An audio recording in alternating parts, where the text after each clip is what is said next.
Hello, everybody. Welcome into another episode of the Fantasy Pros Football Podcast. I am Ryan Wormeli, joined on this Friday morning by Pat Fitzmaurice and Derek Brown. Fellas, it is week 14, the final week of the regular season. In most fantasy weeks, we've got a jam-packed show, as we always do, but now that we're past most of the bye weeks, it's even more packed than usual, so we will dive right in here as we hope to get everybody ready to clinch that final playoff spot. So best of luck to everybody this week. We are starting at the very top here. Bucks at Falcons in the early afternoon slate on Sunday. Let's give some love to Mike Evans here, guys. He has not been talked enough about on this show. Continues to crush for fantasy managers. What do we think of this week's matchup, Fitz? Yeah, boy, before we get into this week's matchup, Worm, as far as not getting enough love, let's go back to draft season, because I was checking his preseason ADP, checking the Fantasy Pros consensus ADP data. Mike Evans was wide receiver 32 back in draft season, which just seems like such an abomination right now. Like Mike Evans' 2023 season is a good reminder that talent matters more than situation, or perceived situation in this case, because I think people thought Baker Mayfield was going to be this big downgrade from Tom Brady, even though we didn't get a really good Tom Brady year last year. I think he averaged 6.4 targets, 6.4 yards per attempt, I should say, in his final NFL season. So like Baker Mayfield hasn't been that bad. Evans has smashed. As far as this week's matchup, yeah, it's fine. And it might be better than fine because I think AJ Terrell is still in concussion protocol. And Mike Evans had 6 catches for 82 yards and a touchdown against the Falcons in week 7. If Terrell doesn't play, I mean, like, wheels are totally up for Evans. I think they are anyway. I mean, you're obviously starting the guy. So yeah, pretty bright outlook for Evans in week 14. Yeah, you mentioned where his ADP was in August. If anybody goes to the rest of season rankings on fantasypros.com, the furthest right column, you can see what their ECR is for rest of season compared to what it was as their ADP in August. And Mike Evans has jumped up 25 spots. That is higher than anybody besides these late round lottery tickets like a Puka Nacua that has jumped up an immense amount, like these rookie wide receivers that jump up every year. Outside of that type of player, Mike Evans has jumped up as much as anybody at wide receiver position, and he wasn't some unknown. He was just a guy that was going too late. I mean, he was going that late, and guys, I don't think I have him in any leagues on a single one of my rosters, even though he was so affordable compared to the production we've been given. So Deeber, I'll throw it to you too. Just obviously like a chance to give some flowers to Mike Evans, but also what do we think about this week's matchup specifically against Atlanta? Dude, 10 straight years of 1,000 receiving yards. Give that man his freaking due. Like, he'll never be talked about, I don't think, in the conversation, at least off the top, of the best receivers to ever play the game, but he needs to be at least in the area code. Like, we really do need to give this man his flowers. He's played extremely well, and for how long he's freaking done it has been amazing. And this week, yeah, Fitz brought up the fact that AJ Terrell might not play. Shoot, we might not even see Jeffrey Okudah play. He's dealing with an ankle injury right now, and he was a limited participant on Wednesday and then downgraded to a DNP on Thursday. So you're telling me Atlanta might be without their top 2 corners in this matchup? Good luck. Good luck, Atlanta. Mike Evans is going to take he's going to take your lunch money. That's what's happening, man. Yeah. It's not even really going out on a limb anymore to say this guy's just like an obvious Hall of Famer, which is like he's just a Hall of Fame wide receiver. It's really, really good. I mentioned that we are in week 14 at the end of the regular fantasy season. Can you guys believe we are this deep into the season? We got to make every second count. With DraftKings Sportsbook, you can make the most out of every game day. Bet on your favorite teams for a shot at winning big bucks. New customers can score 150 instantly in bonus bets for betting 5 on any matchup. We had a lot of teams on bye last week, but we get to make up for it with some amazing matchups on Sunday. We've got Philly, Dallas, Seahawks, Niners, Jags, Browns, Rams, Ravens, of course, Bills, Chiefs. Kansas City is laying 1.5 at home. That game is going to have major AFC playoff implications. However you plan to bet that one, get in on the action with DraftKings Sportsbook, an official sports betting partner of the NFL. Download the app now and use code FantasyPros. New customers can score 150 instantly in bonus bets for betting just $5 on the NFL. Only on DraftKings Sportsbook with code FantasyPros. The crown is yours. I argued a lot with Erickson earlier this week about the Thursday night game last night, the over-under, historically low line, and I still said you should bet the under, and I was proven wrong. Not only was I proven wrong, I was proven wrong in the first half of that game. So, Erickson, I will give you your credit. You were correct on that one, and I was incorrect. Guys, let's go to Rams at Ravens. There's some degree of question about Lamar's health. It's in his yearly December illness. We'll see what happens. He only just popped up on the, not practicing on Thursday.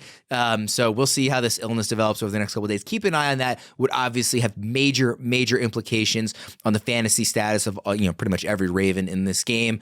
But the other kind of X factor in this game is the weather forecast projected for heavy rains and some wind. How is this going to impact your rankings in this game, Fitz? Not much at all. At least to start, Worm. Like, I'm a fade the weather guy, and I think most of the time people get worked up about weather forecasts. There's little actual impact in the end, especially wind. Like, people get concerned about 15-mile-an-hour winds, but like that will not even muss your hair if you go outside. And like the three of us could go out and play catch with a Nerf ball. And like a 15-mile-an-hour wind is not going to affect our ability to throw even a Nerf ball accurately. So we should not be worried about that. Now, a torrential downpour, that's a different thing. If we turn on the pregame shows on Sunday morning and see that it's just raining buckets, then I'm going to be concerned about it. But man, like I'm not benching Lamar Jackson for Desmond Ridder because of rain and a little wind. Like I just don't want to overmanage. And I think fantasy managers tend to be guilty of that sometimes. Like we want to really control our environment. And so we play up small factors into big factors. And I think that happens most often with weather. And by the way, Worm, about that Lamar Jackson illness, let's hope it's just the December illness and not the usual Lamar Jackson December injury. Because has he played a full December game since like 2020?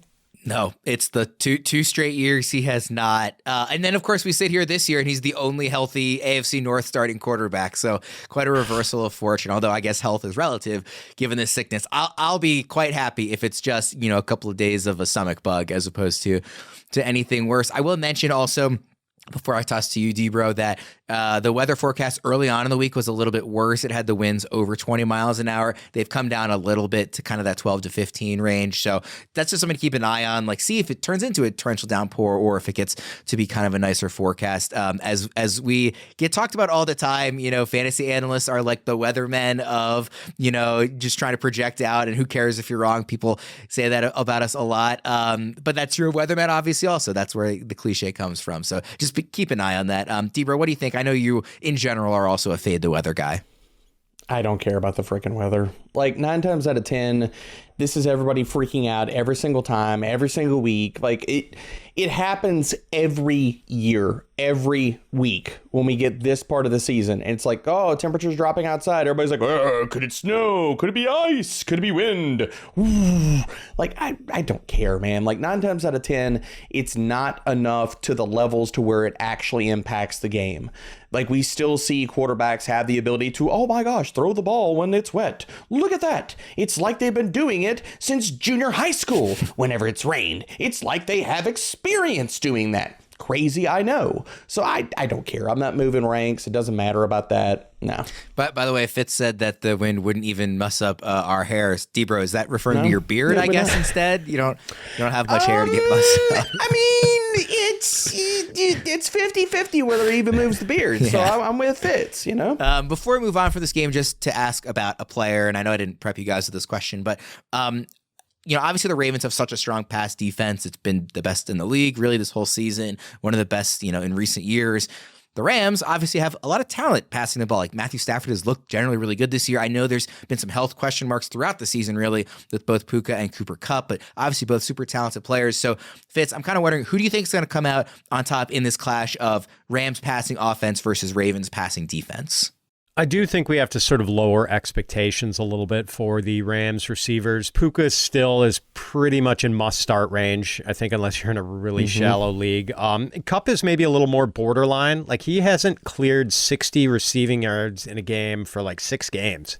So it's been pretty bad, but man, ultimately, it's like, how long do you hang on your priors with good wide receivers or good players generally? Like, I'm clinging pretty tightly to my priors on Kupp by still having him ranked inside the top 30 this week.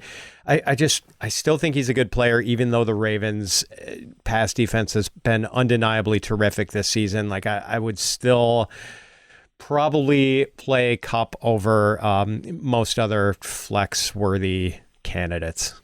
Yeah, Kupp since week 7. So after just his first 2 games of the season, in weeks 5 and 6, since week 7, his points per game in fantasy in each of these individual games in half PPR, 6, 4, 6, 2, 3. Last week he had 13 because he got a touchdown. So it's been very, very bad, even for anybody, let alone for a guy of his talent. So Debro, same question. This Ravens passing defense is really good. Rams passing offense is really well coached and has some talent. Who do you kind of like to come out on top? I think the Ravens pass defense comes out on top. I think you have to start Puka at this point. He's going to be a top 24 wide receiver for me. Kupp is the one that takes the big hit. He's a wide receiver 3. And we've seen, again, like Fitz talked about, you can't get married to names at this point of the season. We have to understand where production comes in at. And I know I've ranted and raved on, I think it was last week's matchup show specifically, about people are like, how do you rank Cooper Kupp as a wide receiver 3? It's like, dude, you need to just take the names away. If you looked at the production of some of these players and the seesaw effect of them, it's kind of like we were talking about, why is Terry McLaurin a weekly top 24 wide receiver? I don't know. Why is Cooper Kupp going to be that? I don't know either, because if you've been looking at his production, you look at the matchup, none of this tells you that that's going to happen. So Kupp takes the big hit. I think the Ravens, if we're looking for a winner here, it's going to be their secondary. The only way that the Rams keep this game close is a heaping deuce of Kyren Williams. Let's move to Lions at Bears here. I want you guys to rank DJ Moore, David Montgomery, and Jahmyr Gibbs in order from best to worst outlooks for this matchup. And I say this recognizing that most people are probably going to be starting all these guys anyway. There's not a ton of question marks between these two teams. It's mostly guys that you're either definitely starting or definitely sitting. But I'm curious, since they're all kind of ranked in the same range in our flex rankings, how you would order those 3. Again, that's DJ Moore, David Montgomery, and Jahmyr Gibbs. Debra, what do you think? I think each one of these guys belong in their own tier. DJ Moore is top shelf. He is amazing. He's like the secret menu. He's going to be a top 7 wide receiver. And he did it last time he played them. He was wide receiver 6. And this is the first game that Justin Fields is back. So tell me they've had a few weeks to reestablish the rapport. We've seen what that looks like. DJ Moore is going to get smash. Jahmyr Gibbs, they're going to have to run through the air. You cannot run the ball on Chicago. That's been tried and true the entire freaking season. They do give up production to receiving backs. So Jahmyr Gibbs is number 2. David Montgomery is bringing up the rear in this one. And could he get 2 short porch touchdowns and make me look foolish by saying this? Sure, that could happen.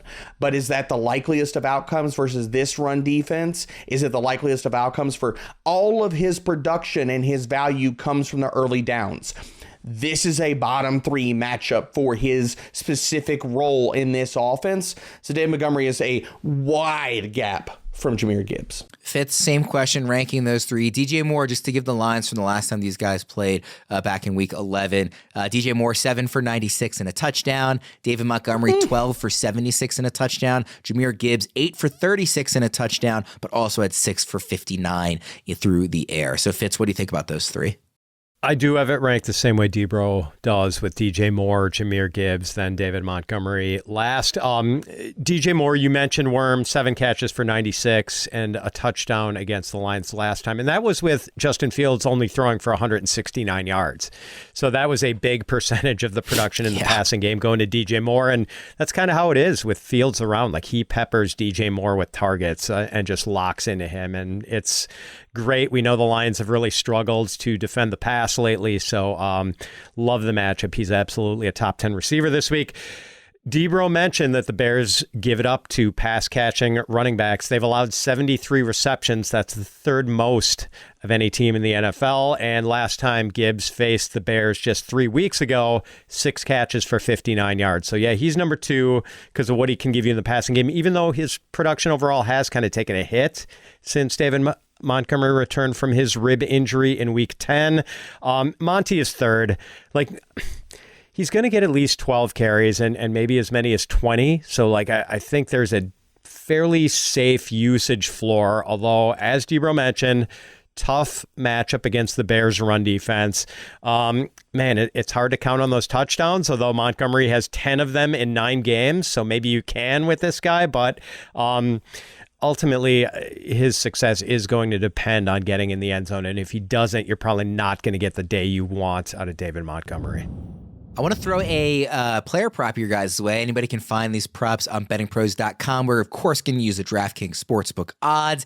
I want to ask about Amon Ra St. Brown. I don't think we've ever mentioned his name on this show because he's just there's no questions about him, right? We're starting him each and every week. But I want to throw out this prop over under 6.5 receptions, 72.5 receiving yards for Amon Ra St. Brown. Debra, what do you think? It's a good line. I think I'll take the over for both of them. I feel better about the receiving yardage versus Chicago last time, 77 receiving yards, which is, you look back over the last few weeks, that's obviously like that's more the outlier than the mean of what he's been doing. He's basically been a locked in 100 yards basically every single week. So I think the receptions line is pretty damn good, although I will take the over for that one, but I do love the receiving yardage line. Yeah, Fitz, like Devro said, he went 8 for 77 and a touchdown the last time these two teams faced. So 6.5 receptions, that would be over. 72.5 receiving yards, that would also be over. Are you in agreement here with Debro? I very much am, like slightly leaning over on both. I think they're good lines. I feel a little more confident in the yardage total, and just hope you don't. It seems like he's going to go off because last week he had that one early touchdown catch against the Saints, and then I think he just had like one more short catch the rest of the way. That's pretty rare for Amon Ra to be that lightly involved in the Detroit offense. I think he could, bounce back with a big game this week against the Bears. Our multi-league assistant makes juggling multiple leagues easier than ever. Head to fantasypros.com/myplaybook to get expert advice for all your teams in one spot so you can dominate every league each and every week. Next game up, Colts at Bengals. Jake Browning was really surprisingly good on Monday Night Football last week. Do we think he can keep that up the rest of the way and help keep this offense viable for fantasy, Debro? I think he can keep it up. The question is, how much? I mean, we're not going to see what we saw out of Jake Browning looking like Joe Burrow, honestly, for most of that game. That's not going to happen, especially like if you look at the upcoming matchups, it's not a cakewalk like the Jacksonville Jaguars secondary is. I mean, yes, the Indy has not been great. Minnesota is going to blitz the ever-living crap out of him. Pittsburgh is tough. Kansas City is tough. And then he's got Cleveland. So can he keep this offense afloat? Yes. Are we going to see anything close past, okay, maybe he could do it versus Indy, but after that, are we going to see anything close to that? Like after that point of the season? No.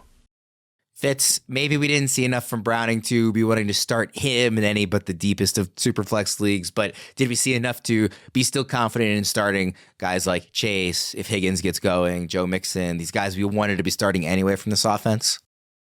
Only Chase. I would have a high level of confidence in. And boy, they set on DraftKings the yardage total for Jake Browning at 231.5. I could not smash the under fast enough on that one.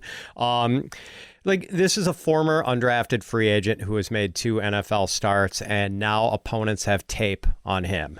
So I'm pretty skeptical that we are going to see a repeat of his stellar Week 13. I don't know, man. I never want to say never. We see improbable success stories in the NFL all the time. I just think the odds are pretty long that Jake Browning becomes a thing. I want to toss out a second question on this game.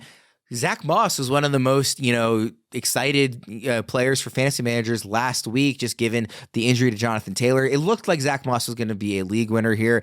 Just one weekend, he got the volume that we expected with Jonathan Taylor out, but he didn't have the efficiency or the production in that game against the Titans. So are we more worried about him having that pretty bad game in terms of actual production, or more happy with the volume that he got, Debro?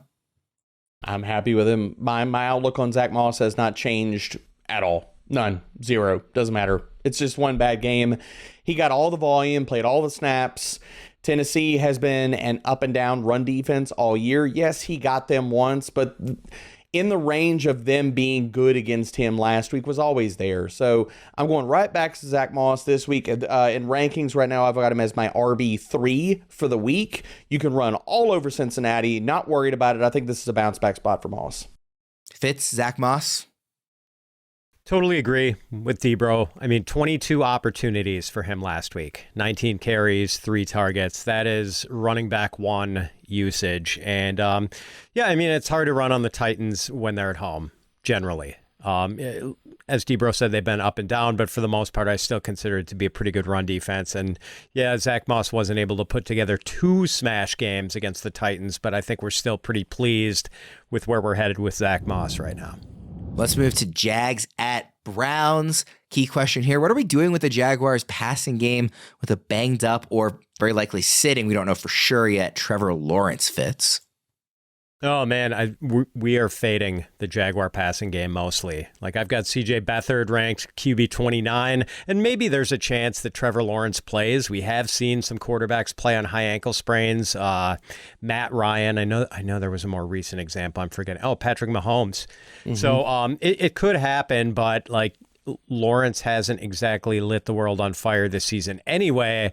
Until recently, could he do it with a bum ankle when he gets some of his value from rushing? I'm skeptical. So yeah, I've got Calvin Ridley, wide receiver 28, Zay Jones, like wide receiver 49. I think I've got Evan Engram, tight end 12. Like, I'm not real excited about using him. And it even diminishes Travis Etienne's value, I think. Debro, how far are you knocking down everybody in this offense? I mean, really, it's everybody, especially the deep components of this offense. So looking at Calvin Ridley, looking at Zay Jones, they definitely are getting a bump down because Trevor Lawrence, even if he has time in the pocket, we're not going to see his ability to extend plays like he does usually. So not in the same exact ilk, but we need to look at this offense kind of like we were looking at early season Joe Burrow. It's going to be limited. They're going to get the ball out of his hands. And so I'm knocking down Zay Jones and Calvin Ridley a peg, but I am going to rank I'm going to have Parker Washington in wide receiver 4 territory.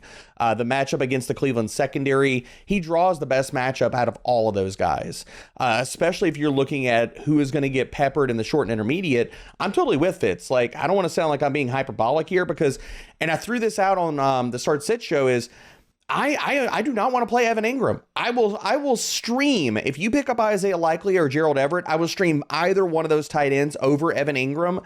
The matchup versus Cleveland is terrible. I have Evan Engram as my tight end 14 this week. I don't think that he should be in starter-worthy conversation. If you're in a pinch and you have to, I get it. But if either one of those guys are sitting on the waiver wire, pick them up, start them over him. Their matchups are fantastic. Their quarterbacks are going to lean on them. I mean, Cleveland's given up 3 receiving touchdowns the entire season to tight ends. 2 of those came via Mark Andrews. So you're really, really hoping for a lot for Evan Engram, who, just to be kind of rewind for people, just scored his first receiving touchdown of the season last week. Yeah, I think that's all really fair. I want to ask on the other side of this one, just a quick, what was our major takeaway from the Joe Flacco-led Browns? Obviously, a different kind of a game from them, given, from what we've seen from some of the other quarterbacks in Cleveland this season. But Fitz, what was your main takeaway from this Joe Flacco offense? Yeah, just making the pass catchers viable again. And I talked about all the air yards that Elijah Moore had last week. Like, Flacco threw 44 passes, not super efficient, 52.3% completion rate, only 5.8 yards per attempt. But he still finished with 254 yards and 2 touchdowns. So that's some goodness to be spread around among those pass catchers. The guy who's really hard to come to grips with right now is David Njoku. He's had 30 targets his last 3 games. So he's getting used a lot, but he's averaged something like 4.6 yards per target on those 30 targets. He's just not producing even with the targets. So I don't know what to do about him. But I probably would play him over Evan Engram. As Debro mentioned. And by the way, to that point, I think the Browns have allowed 260 or 270 receiving yards to tight ends this year. No other team has allowed under 400 receiving yards to tight ends. Like, the Browns just destroy tight ends. Debro, what do you think about this Joe Flacco offense? He's chucking it, baby. I mean, he's letting it rip.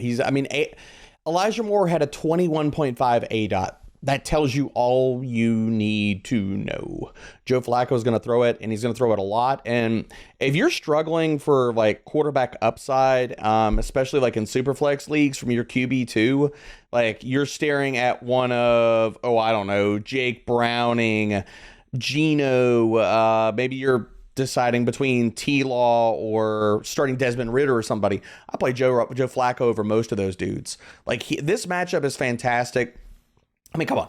We just saw Jake Browning shred this secondary. Do we think that Joe Flacco is going to throw the damn ball down the field the entire day? Can't do that? I think it's definitely possible, man. So, again, that also could breed a bounce back for David Njoku this week. Man, I wish I was still alive in Scott Fishbowl. I was just eliminated last week because I've been stuck starting Derek Carr the whole year since Anthony Richardson went down. And it would have been really nice if I could have just gone out and actually added even just a guy like Joe Flacco, who is just somewhat capable as that second quarterback, would have gone a long way towards keeping me alive. I just barely missed the cut line. Talking about Elijah Moore, this is the perfect opportunity to discuss this year's Fantasy Over-Under Challenge presented by Betting Pros. Each week, the guys will be making over-under picks for 10 different players for how many fantasy points we expect them to score. Submit your picks at fantasypros.com/challenge to play along with the guys so you don't miss out on the chance to win awesome prizes. One of this week's players is Elijah Moore. His line is set this week at 9 fantasy points against the Jaguars. Fitz, does he go over or under? I'm going to go over and say all those air yards translate into a decent fantasy day in week 14. D-Bro? Over, baby. Easy over. He didn't, and I'll throw something on top here. He doesn't need a touchdown to get the over. I think you're probably right. Again, those air yards were nuts last week. I really loved the usage, so I'm really excited to see what he does if they can actually connect even just a couple of more times. Fellas, it is that holiday time of year again, and if you're looking for something different for that favorite person on your list, think Game Time. Tickets for sports, concerts, and comedy shows, all of which make a fantastic gift this time of year, even if it's last minute. There are so many games to watch on any given day, but wouldn't it be better to be there live? The best way to get tickets to any of these games this month is on Game Time, the official ticketing app of Fantasy Pros Fantasy Football. Game Time is the only ticketing app that gives you peace of mind with your purchase. They let you see the view from your seat before you buy, so you know exactly what to expect when you arrive. Plus, their all-in prices show your total up front, so you always know when you're getting a great deal. It takes no time at all. You can buy tickets in seconds with just 2 taps. So download the Game Time app and redeem code FANTASYPROS for $20 off your first purchase. Terms apply. Again, download the Game Time app and enter code FANTASYPROS, all one word, for $20 off. Download Game Time today. Last minute tickets, lowest price guaranteed. Let's move into our next game here. Panthers at Saints. Guys, Chuba Hubbard is RB7 across the last 3 weeks combined, RB5 across the last 2 weeks combined, yet he's RB27 in ECR this week. Where should he be, D-Bro? Top 24 back, locked in. Talked about this earlier this week. Chuba Hubbard, I've got him as my... Where are you at, Chuba? I've got Chuba Hubbard as my RB22 for the week. So he should be nestled inside of the top 24. He got a ton of volume. 25 carries plays, man. It absolutely does. And you look at this Saints run defense, it is not the Saints run defense of old. It is not an elite unit. You can run all over this team. And with Staley out, Chuba was installed as the workhorse back, and he's going to keep that role, man. And the thing about it is okay, he didn't get the pass game usage last week. Look back to the prior week before that. He got a ton of targets. So it's not just he needs the outs of 20 plus carries, 25 carries. He can get targets in this offense as well. So Chuba's going to head for a big day, man. Yeah, Fitz. He actually has jumped up since I put together the outline yesterday. He's now RB26 in ECR. So not jumped up by much, but he is slightly higher. Where do you think he should be, Fitz? Yeah, I'm above consensus on him too. Not as high as D-Bro, but I've got him at RB24. And I guess he is somewhat limited by the ecosystem in which he operates, like the Panthers offense, not spectacular, but clearly the lead running back for Carolina now, played 65% of the snaps last week, season high 25 carries, 104 yards and 2 touchdowns. Now he gets to face that Saints defense. D-Bro knows, as a Saints fan, like the Saints defense, man, that was a tough unit in the first month of the season, and man, has it gone to hell. And I know they lost Marshawn Lattimore. Cam Jordan hasn't been healthy. They've had injuries to deal with, but the Saints have given up 370 rushing yards over their last 2 games. So Hubbard could very well string together back-to-back 100-yard rushing days. Oh, that's terrible. Quickly, I want to get your guys' opinion on his rest of season outlook, too. He's RB30 in our consensus rest of season rankings. That is also too low, right, D-Bro? It is too low. I'm actually going to bump him up as we're talking right now. Chuba Hubbard, let me see. Where do you need to go? Let's go RB24 rest of season. Feels about right. Fitz, are you in the same range? Yeah, I'll be somewhere between 24 and like 27, 28. Let's move to the last game on our early afternoon slate here for Sunday. Texans at Jets with no Tank Dell. Obviously just a crusher. Like what a bummer of an injury. But with no Tank Dell and facing a really good Jets defense, is this finally the week that CJ Stroud lays an egg? He's only had 2 weeks all season lower than QB 17 as his finish at the position. D-Bro, what do we make of Stroud this week in this matchup without his favorite target? I don't care. It's CJ Stroud, man. He keeps putting up points, doesn't matter the secondary. And I think if you look at this Jets secondary, yes, their outside corners are extremely good. He can also use the running backs in the passing game. He can use the tight ends in the passing game. I don't know if we get Dalton Schultz back because, yes, he was limited on Wednesday. He had a DNP on Thursday. So, again, we're talking about going back to the tight end conversation. I would stream Brevin Jordan again over Evan Ingram because he could get a lot of volume in this. If CJ Stroud wants to stay away from these outside corners, then have at it, man. And the other thing I want to point out here, Nico Collins, I still have him ranked. I'm going to have him ranked as a top 15 wide receiver because people do not understand. He just smoked Patrick Surtain. Like, that was a good secondary that Nico Collins just said, I don't really care. I'm going to slice and dice and just do the damn thing. And so can he do that versus the Jets? Is it a lower probability? Sure. Nico Collins is going to get freaking fed this week, though, man. Fitz, what do you make of this, again, given the matchup and the injuries? I'm a little more concerned about CJ Stroud, and I'm a little more concerned about Nico Collins than D-Bro is. I'm starting Nico if I've got him. Like, he's inside my top 20 at wide receiver, but I've got him like wide receiver 19 because like I do think it's a pretty tough matchup again.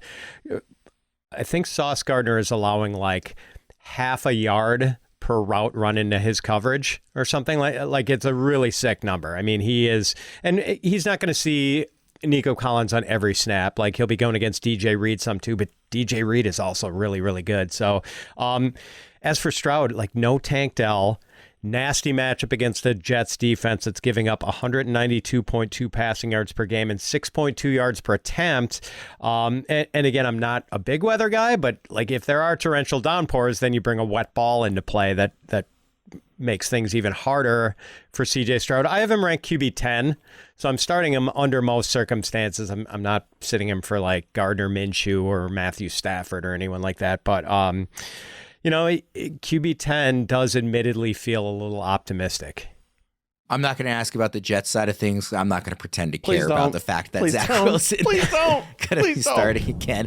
I do have a follow-up Betting Pros over-under challenge question here, though, with Noah Brown on the board in a game with Tank Dell obviously out. Brown's line this week is set at 8 fantasy points against the Jets. What do we think, D-Bro?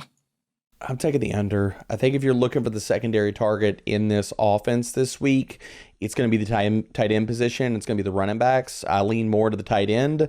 So Noah Brown, we saw in the tough matchup last week, full-time starter, was the starting in 2 wide with Nico Collins, but he only got 2 targets. I think we're going to see a similar output. So I think Noah Brown's in that wide receiver 4 or 5 conversation. Noah Brown, 8 fantasy points. Fits over or under? Under. Yep. Under. All right, let's go to the late afternoon slate. Vikings at Raiders. How are we ranking the rest of the Vikings offense with Justin Jefferson finally back on the field, Fitz? Let's see. So this week I've got Jordan Addison, wide receiver 33, KJ Osborne, wide receiver 62, TJ Hawkinson, tight end 3, and Joshua Dobbs, quarterback 15. And I'm a little nervous about ranking Dobbs that high, and I'd be nervous about starting him just because what if he tanks again? I mean, like, he was so bad in that week 12 game against the Bears that like immediately after that game, Kevin O'Connell wouldn't commit to him as the week 14 starter. And like, what if he struggles in the first half this week against the Raiders? Not that the Raiders are a daunting matchup or anything, but like, is it possible he could get benched in game? I think it is if he has another terrible game. Like, he was really awful in that game against the Bears. I feel like anecdotally, don't we give other quarterbacks they're allowed to have one dud before we're saying like they need to be benched already, especially when they're getting maybe the best receiver in football back on the field this week. to help them. I'm not saying you're wrong about what the Vikings will do, but I don't think they should be considering benching Dobbs. I think he's clearly their best option right now. And again, he's now going to have the best assortment of weapons that he's been throwing to all season, and he's had a good season. Debra, I see you nodding along. What do you think? Dude, if O'Connell believes that he really needs to bench Dobbs for freaking Jaron Hall or Nick Mullins, he needs to share whatever the heck he's sipping from, because it's obviously some really damn good stuff, because that is absolute insanity. I know that Dobbs did not play good versus Chicago. I talked about this in the primer for multiple weeks. This defense has been playing good, really good football versus the pass and versus the run. Dobbs is going to light the Raiders on fire.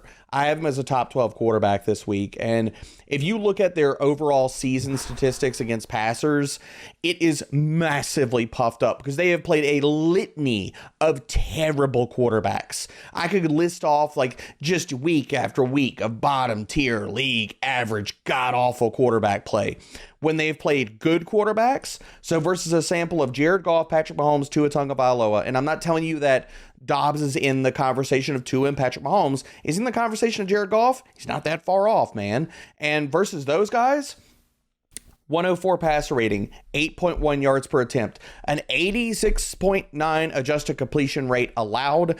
Now you're telling me Dobbs is getting back a top 3 wide receiver in the NFL. He's going to be a full go. Not even worried about that. Justin Jefferson's going to be a locked in top 5 to 7 wide receiver this week. Now he's got Hawkinson and Addison, a full complement of weapons. Pfft, giddy up, baby. I believe Dobbs is a top 12 guy this week. I'm glad you mentioned Jefferson's rankings, because I was looking at our staff rankings, Debra. I'm guessing you just don't have this updated, because it says Jefferson's wide receiver 14 for you. You're not being conservative with him on his way back, right? That's not updated. No, I've got him at, that was getting updated, so maybe it's just a lag. But no, I've got him at wide receiver, where is he at right now? Wide receiver 6 for the week. Okay, and Fitz, looks like you got him wide receiver 4, so you're just throwing him right back in the top 5. Yeah. I think that's where he belongs, right? Obviously, we're not worried if he's on the field, he's an elite guy. I do want to ask you about Jefferson on his player prop this week. Again, you can find this information on Betting Pros. These are odds from DraftKings Sportsbook. It's just 64.5 receiving yards, so I guess the books are a little more conservative on him, and 5.5 receptions. Debro, I hear you laughing. I'm pointing over just before you even mentioned the lines, because I knew they were going to be wrong. But that is a drunk line. God, Lord, give me that line. I mean, put 2 units on it. That's insanity. The over, smash over. If that's how low the line is starting, then we need to discuss ladder betting that all the way up. That was a line as of yesterday. I'm going to pull it up and see just if it's happened to have updated in the last day. Even if it's going up into the mid-70s, still ladder the hell out of that. Go to 80, go to 90, go to 100. It's gone up a yard. It's 65.5 now. Wow. Golly. Fitz, you also going heavy over?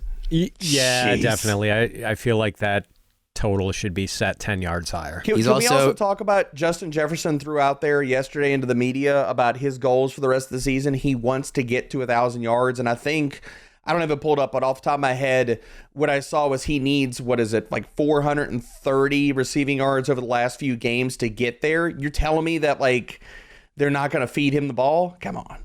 Yeah. No, I'm with you. He's also plus 120 for an anytime touchdown, which I like as well. Hammer all of that. Put it into a parlay. Enjoy life. Yeah.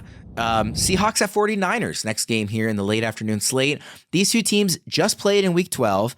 Christian McCaffrey was dominant. Debo was good. Brandon Ayuk was okay. Nobody on the Seahawks really performed well. Zach Charbonnet did get 18 touches, but he didn't do much with him. So I'm wondering, guys, what's going to be different just 2 weeks later? Fitz, do you expect any differences, or are we going to see kind of the same game play out?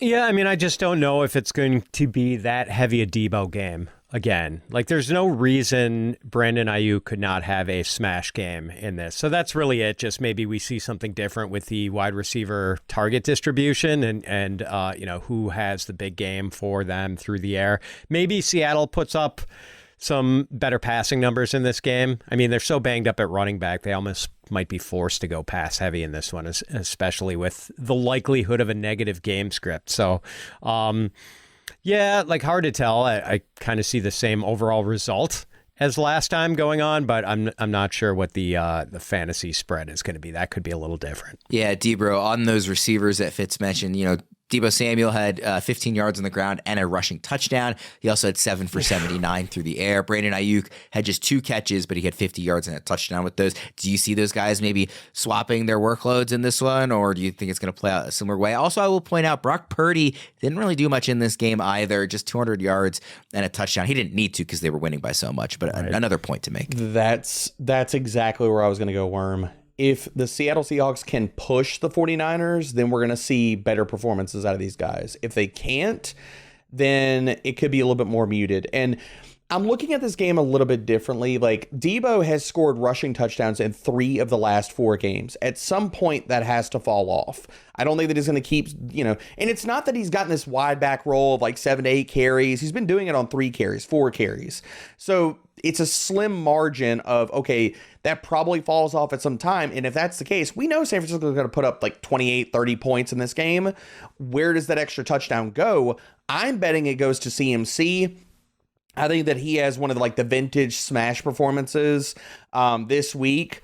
I know he had 2 touchdowns in this last game. We could see 3 or 4 touchdowns from him in this game if Deebo doesn't get the rushing score. So for me, I'm leaning more on heavy CMC usage. I think Brock Purdy bounces back, assuming Seattle can push them on the other side. And I love Brandon Ayuk, man. Like, the outside corners for Seattle have not been playing as good as they were. Devon Witherspoon has shown some of the rookie bumps. Tariq Woolen has not followed up his stellar rookie season with the same type of level this year. So Brandon Ayuk, we've seen him cook corners. Anytime they give him volume, he cooks them religiously. Like, he is an alpha through and through, man. I want to throw a player prop here again to you guys. DK Metcalf, coming off a huge game last week, obviously was quiet against the Niners 2 weeks ago. His line is set at 60.5 receiving yards, 4.5 receptions, and I'm wondering if you're going over or under, D-Bro. That's a damn good line, Worm. Why I kind of pander about this line, I want you to do me a favor. Can you pull up Tyler Lockett's lines on DK? Because those are the ones that I think are depressed. And if anybody's already read the primer, I'm drunk on Tyler Lockett this week, baby. Like, his numbers versus too high, which San Francisco has been running at a high clip over the last few weeks, are bonkers. So I think that we've seen JSN have his breakout game, which he still caught that touchdown. Nobody could tell me otherwise. DK Metcalf had a blow-up game, and he has been kind of dancing around the blow-up game for a few weeks. He finally had that. I think this is Tyler Lockett week. So this is all to say, I don't want to touch the DK lines. If anything, I'll take the unders probably, depending on where the juice is and what that looks like. But for me, smash the overs on Tyler Lockett. And I'm saying that without even Worm telling me what the lines are right now. You stalled exactly long enough for me to get it pulled up with my slow internet. 50.5 is the receiving yard line. Baby. 4.5 receptions. Overs all day, baby. Plus Give me 285 overs. anytime touchdown. Oh, get all of it. I want all of that action in my life. I need it. Fitz, how are you betting the Seahawks receivers? Again, DK's line was 60.5 receiving yards, 4.5 receptions. Tyler Lockett was 50.5 receiving yards, also 4.5 receptions. Yeah, I'm going to go under on Metcalf. Lockett, I'm probably not going to touch Lockett. You're not forcing me to call Lockett, since it was just D-Bro ordering you to call it. If you feel strongly about it, you can call it, but you don't have to if you don't feel as strongly. Not as strongly as D-Bro, but I'm not betting under on Lockett after D-Bro's point about the too high thing. I feel like the Seattle target distribution has become a lot more egalitarian lately, with JSN now being fully integrated into this offense. So I don't feel wildly confident in DK getting peppered with targets in any given week. Just to throw it out there for people, why I'm so high on Lockett.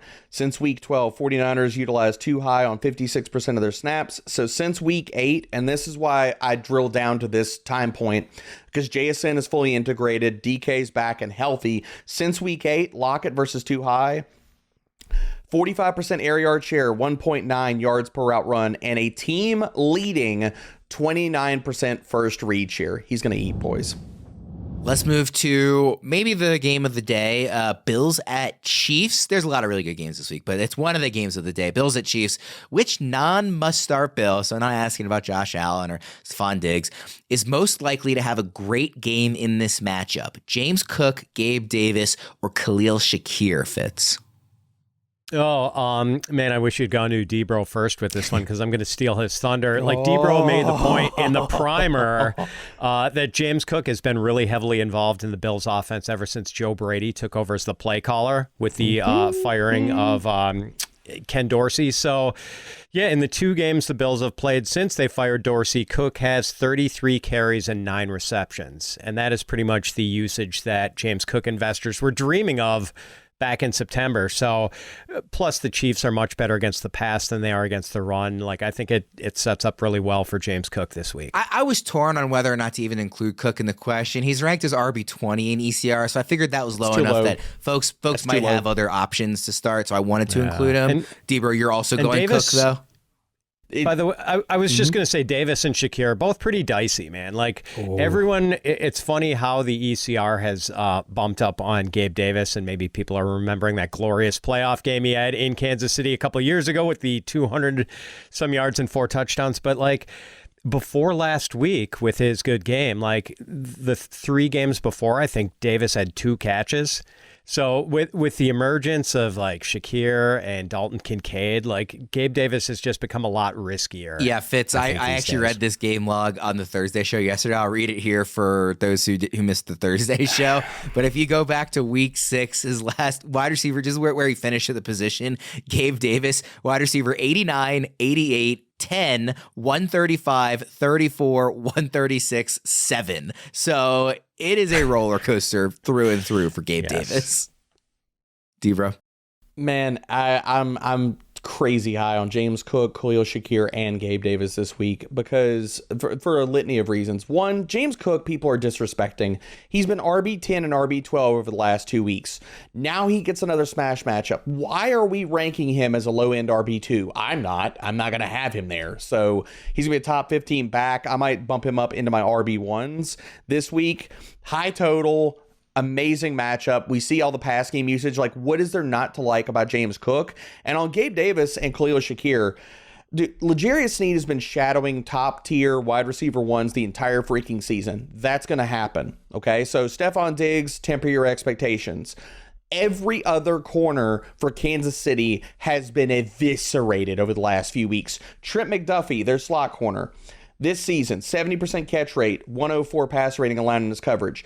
The other 2 outside corners, which they've been running like a 3-way tandem of these guys for Kansas City. It's like Sneed locks down the wide receiver 1. They use 2 corners on the other side named Jalen Watson and Joshua Williams.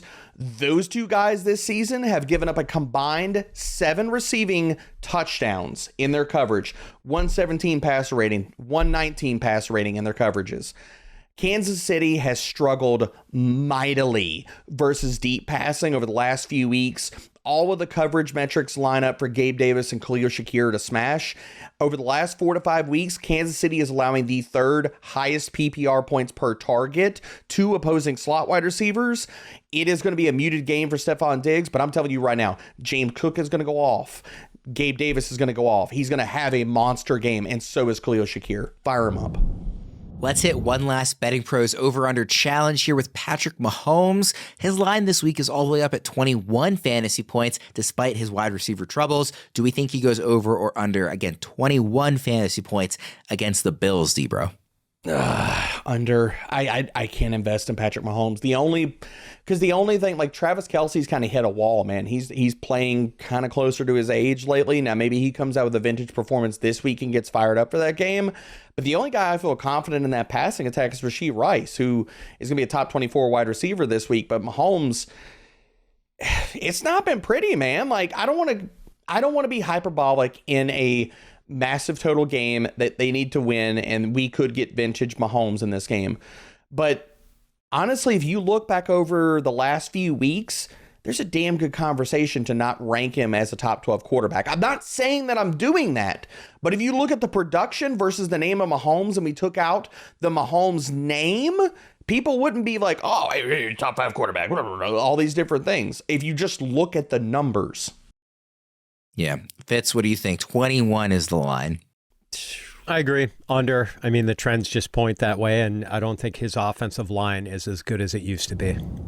Let's move to Broncos at Chargers. Austin Eckler, 3 straight weeks of finishing RB32 or worse, but he's still top 6 in ECR this week. Is that too high given his recent performance and the talk of maybe some more Josh Kelly in this offense, D-Bro? It's too high. I had Austin Eckler as a mid RB2 last week. I got him there again this week. I have Austin Eckler at RB 16 right now. I don't feel great about him. He's not looked good. I'm going to throw this out there. I feel bad for Austin Eckler. I don't think that he's 100%. He's gutting through the ankle that he's been doing all year. This offense has not looked good. That needs to get thrown back to, and I'm not telling you that Austin Eckler's played well, but he's out there playing right now. I mean, tell me how much of that is him playing for his teammates, for the team, and all that kind of stuff. I feel like he's getting a little bit too much shade. I get that the production's been bad and he's an RB2 right now, but Brandon Staley is grasping at straws. He looks like a coach that is flailing right now to come up with reasons why this isn't working, that isn't working. Dude, it could just be like, you're not a great coach right now, so why don't you own a little bit of that? I think he's been grasping at straws for a little while now. Fitz, Austin Eckler, he's actually dropped. He's now top 7. He's RB7 in ECR this week. That still feels too high. Yeah, D-Bro, did you really have to qualify the thing about Brandon Staley not being a great coach right now? Did you need right now? That's true. True facts. Yeah, so I do have Eckler at RB8. It doesn't feel good to have him in the top 10, but the matchup against the Broncos is basically as good as it gets for a running back. But man, you take away his 117-yard rushing day in week 1, and Eckler is averaging 3 yards per carry and 41.1 rushing yards per game. So I agree with D-Bro. Like, the ankle is probably still bothering him, but man, like, I know it's too high, and I can't bring myself to rank him lower than RB8. Yeah. I've got a second question on this game. Running back on the other side, Javonte Williams has gotten pretty good usage since getting healthy, but he only has 2 games all season with a finish higher than RB20. How would we evaluate him right now? Fitz, I'll start with you here. Yeah, I mean, he looks good to me. He passes the eye test. I know he's only averaging 3.8 yards per carry. I know he doesn't have a touchdown run this season, but like, to me, he looks like at least 90% of what he was before the knee injury. D-Bro? I think that Javonte is still better days ahead, man. Like, I'm extremely high on him. I'm bullish on him this week. The Bolts' run defense has not been great since week 8. 10th highest explosive run rate, 12th highest yards after contact per attempt. I think this is the game that Javonte Williams gets a rushing touchdown. And actually, I'll go over my skis. I'll say he gets 2 because the regressions has to hit at some point, man. And the matchup is there. I think Denver itself as an offense, as a team, is still kind of finding its way. And I think Javonte is part of that. So we've seen his volume kind of wax and wane with game scripts. I think that this game, Denver plays from ahead. I don't know what the books were thinking. Like, you could get, I don't know where the money line is for Denver is right now, but on DK to open the week, it was at plus money. I smashed that as soon as it opened. I was like, are we looking at the same Chargers team over the last few weeks? How is Denver not favored in this game? Come on. I want to mention to everybody before we move into the primetime games to leave a review for us. It's that time of year where we want to hear what you guys have thought of the show. This has been my favorite show of the week, honestly. It's very fun to do this Friday show with you guys every single week. So I've had a great time doing it. I hope everybody's had a great time listening. So go to fantasypros.com/review or head to Spotify. Just go ahead and leave us a review. Let us know what you think, and hopefully give us 5 stars. We'd really appreciate it. Guys, let's go to Sunday Night Football. Eagles at Cowboys. This might actually be the game of the week. It's either this or Bills-Chiefs. Probably. These two teams did play already this season. They played in week 9. And while the Eagles won the game, it was Dak Prescott, CeeDee Lamb, Jake Ferguson, who all had the best fantasy days outside of Hurts, who was QB3 because he had a rushing touchdown, but that's Hurts every week. The other guys that really blew up in this game were the Cowboys. Who do we expect to blow up in the rematch, D-Bro? I think that A.J. Brown is due for a monster game. We haven't seen it over the last few weeks. Now, some of this comes down to what does Brian Johnson decide he's going to do? If you're having an A.J. Brown run go balls the entire damn day, then maybe it's not that great. But if we get some in-breaking routes, please, can we do that? Then A.J. Brown could do the same freaking thing that DK Metcalf did to DeRon Bland. Can get him being overly aggressive, can perform after the catch, and A.J. Brown can smash.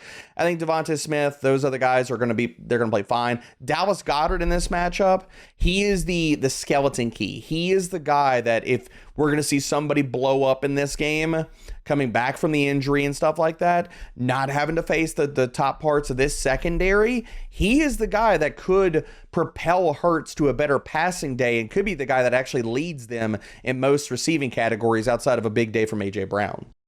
Fitz, which stars play like stars in this rematch? By the way, I hope Debro is right about Devonta Smith being okay, because it was really nice when Dallas Goedert was out for Devonta Smith investors, because he was just rocking and like the extra targets seemed to be all going his way.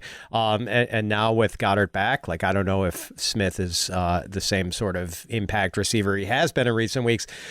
It's CeeDee Lamb again. I mean, he destroyed the Eagles in that first matchup. 16 targets, 11 catches, 191 yards. Basically every wide receiver who goes up against the Eagles these days goes off. So maybe even Brandon Cooks too. I mean, look, the volume has not really been there for Cooks. There have been 3 games this season, only 3 in which he's had more than 4 targets. But man, against the Eagles secondary, you might only need 4 targets to put up 100 yards and a touchdown. So I do like the Dallas receivers a lot this week. The Eagles, I'm not sure. I don't really want to put my chips on Devonta Smith for the same reason, but Debro's right. We are really due for a big A.J. Brown game. Fitz, who wins this game? Cowboys are 3.5-point favorites at home. The over-under has jumped all the way up to 52 even. Who do you think wins, and how are you betting this one? Cowboys. Jalen Hurts has been good this year, but I don't think he has been great as a pure passer, and I don't think he can go toe-to-toe with Dak Prescott in a passing duel. Wow. I will say before I toss to you, Debro, with the same question, it's really hard for me to not take a team with as much talent on it as the Eagles when they're not only getting a field goal, but getting 3.5 points. Like that's hard for me to pass up. I know this game is in Dallas though, and obviously Dak Prescott's playing like an MVP. How are you betting this one, Debro? Man, I think the over is in play. I do think that we get the shootout in this game. I'm probably staying away from all the other different parts or pieces. Like, I think it's going to be a back and forth game. I think the spread is perfectly on. So for me, it's the over. I do think that Dallas wins in this game. And I think this is another step towards Dak Prescott cementing his MVP candidacy. That's going to be a super, super fun Sunday night game. We have 2 Monday night games. Neither of them look that interesting from a football fan perspective, but hopefully from a fantasy perspective, they can give us some points here. Game number 13 on the slate, Titans at Dolphins. So my question here, and Fitz, I'll start with you. How many Dolphins players would you rank ahead of Derrick Henry in this game? And then I'm going to follow up with, is the same answer for DeAndre Hopkins, or would that number change? So, ahead of Derrick Henry, I've got Devon Achane, Tyreek Hill, of course, and Jalen Waddle. And I have Raheem Mostert, as of now, ranked 1 spot behind Henry, and consider that basically a coin flip. If you had Hopkins, he'd be behind all those guys for me. I think he would also be behind Henry and Mostert. So he would be 6 out of 6. Yeah, I'm with you on Hopkins. Are you going to disagree before we get to Henry on Hopkins, Debro, or is he the obvious kind of last guy? Nope. I agree with everything Fitz just threw out there. I'm immensely low on Hopkins. Like, he's in wide receiver 3 territory. Depending on where ECR comes in, I might bump him even lower than that. Just the matchup is brutal, man. Like, Jalen Ramsey, since he's been back, has been absolutely top tier. And the scary thing that Jalen Ramsey's come out and said to the media, like, I don't feel like I'm playing like me. Bro, you've given up a 7.4 passer rating in your 7.4 passer rating in your coverage, and you're telling me you're not 100%? Ha! Good luck, Hopkins. That's all I got to say. Good luck, baby. Yeah. And then on Henry, I mean, he's obviously had some strong games lately. He's also had some duds in the last month. The Dolphins, though, it's just every time you go down the list on a different name, and that's why I asked this question, I'm like, I'd rather start the Dolphin. It's like, how many points can the Dolphins score? Well, it can be a lot, obviously. I just don't see the case for Henry over really any of these startable Dolphins. It's tough to make it, man. I mean, I've got Henry right now. He's right next to Raheem Mostert. Like, I've got him, David Montgomery, and Raheem Mostert all near the bottom 24 of running backs. I think the best case you can make for Henry over Mostert this week is Tennessee understands that they cannot even get close to hanging with the Dolphins offense. So what are you going to do? You're going to play slow as all get out. You're going to run the freaking ball with Henry. This is quietly a spot where Henry, if Tennessee wants to lean into the run game to keep the Dolphins offense off of the field, I know that doesn't work in a lot of iterations about actually winning the game. But what else? If you're Tennessee, what the hell else are you going to do? Will Levis can't go toe-to-toe with this offense. There's no way that's going to happen. Your best shot is to feed Derrick Henry. He could end up with his highest carry total of the entire season. Like, I understand that that's going against a lot of consensus and all these different types of things. And I understand Derrick Henry on the road, all that stuff. That's the only way that Tennessee has a shot to even stay within shouting distance of the Dolphins this week. D-Bro, what do you think Tyreek Hill over-under line is on receiving yards on DraftKings? What do you think it is?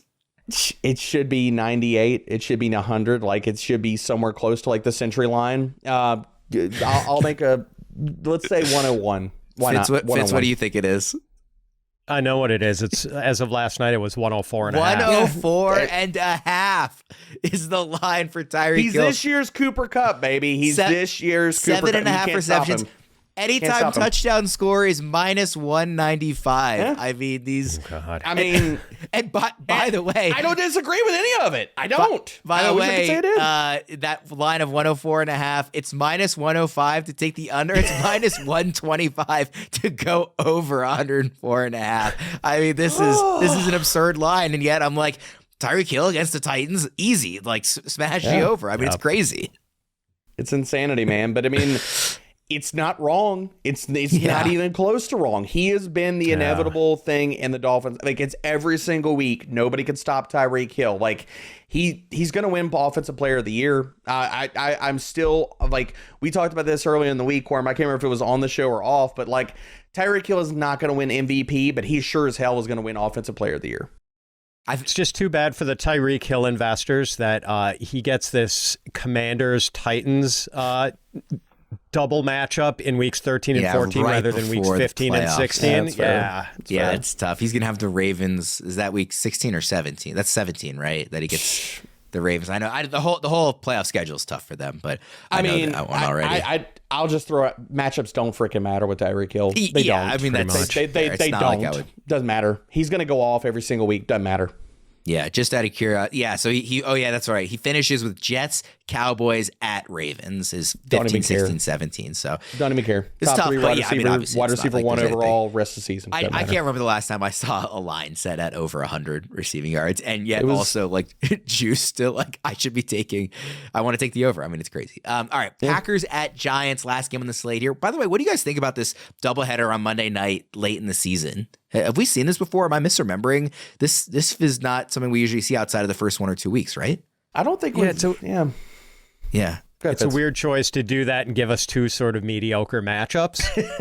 Yeah. Like, I mean, I guess it puts a lot of fantasy skin in the game on Monday night, but it's just not. I guess it's also really better to have two mediocre matchups than one mediocre matchup. Like, at least we can flip back and forth, I suppose. But I love it because that way we get a 2-gamer that I can play over on DK. I love short slates and DFS. So, NFL, you want to give me more of these double headers on Monday night? I'm here for it. Here for more Saturday games. Just love it. Yeah. Keep doing it. Well, like we said, this is maybe a bit of a stinker in terms of the actual matchup, but key question here, Jordan Love is a top 4 quarterback across the last 3 weeks combined. He's top 5 if you look at per game average because Josh Allen has a bye in there, but he's top 4 in terms of total scoring at quarterbacks across the last 3 weeks. He just torched a really good Chiefs defense in prime time, but he might be without Christian Watson this week. How much does that hurt him? And also, which Packers wide receivers are you interested in playing if Watson isn't on the field, Fitz? I won't say the absence of Christian Watson is not going to hurt Love at all, but before Thanksgiving, Watson wasn't really doing much other than stretching defenses with deep routes. Yeah, like he wasn't connecting on a lot of big plays. They were trying and taking deep shots, but I don't know. I mean, Love has been so hot. His fantasy finishes over his last 4 games, QB 12, QB 9, QB 5, QB 7. He's averaged 286.5 passing yards per game over that stretch with 10 touchdowns. I do think Jaden Reed is going to show up on Monday night. Like, he's the wide receiver 18 in fantasy scoring since week 7, and the Giants have allowed the 4th most fantasy points and 7th most receiving yards to wide receivers this season. Debro, how are you approaching this Packers passing attack? I think it's Jaden Reed time, man. I'm totally with Fitz. I like Jaden Reed this week. I really wish we had Christian Watson in the spot, man. Like, Christian Watson versus man coverage, and we know that that's basically the bread and butter of this Giants defense. Good Lord, Christian Watson was going to go off in this one. It's sad, man. Like, that, especially considering they were finally kind of finding their foot, and I'm pulling up stuff right now to see who is going to be. That's exactly what I thought. Okay, so I'll go off the page here a little bit. I do think that Dontavian Wicks is the guy that kind of comes out of the woodwork and has a decent game, because if you look at versus man coverage, right behind Watson, who's been targeted on 31% of his routes, Dontavian Wicks is at 29%. So I haven't looked at the injury reports. I know Wicks has kind of been back and forth. I mean, Fitz, unless you have something I don't, I think Wicks plays, and if he plays, I think he's going to play extremely well. Well, yeah, I have no insight on Wicks. I think they expect Wicks to play. If he plays, he's the guy. If you're playing that 2-gamer on DK, I'm going to have exposure to Wicks. We will get out of there on that. Obviously, a very full slate. Thank you, everybody, for sticking with us all the way till the end. For Debro and Fitz, I am Ryan Wormeli saying good luck this week. Go out and clinch those fantasy playoff spots, and we will see you next week as we talk about Week 15 and the actual fantasy playoffs. Looking forward to that. Thank you, everybody, for tuning in. We'll see you next time.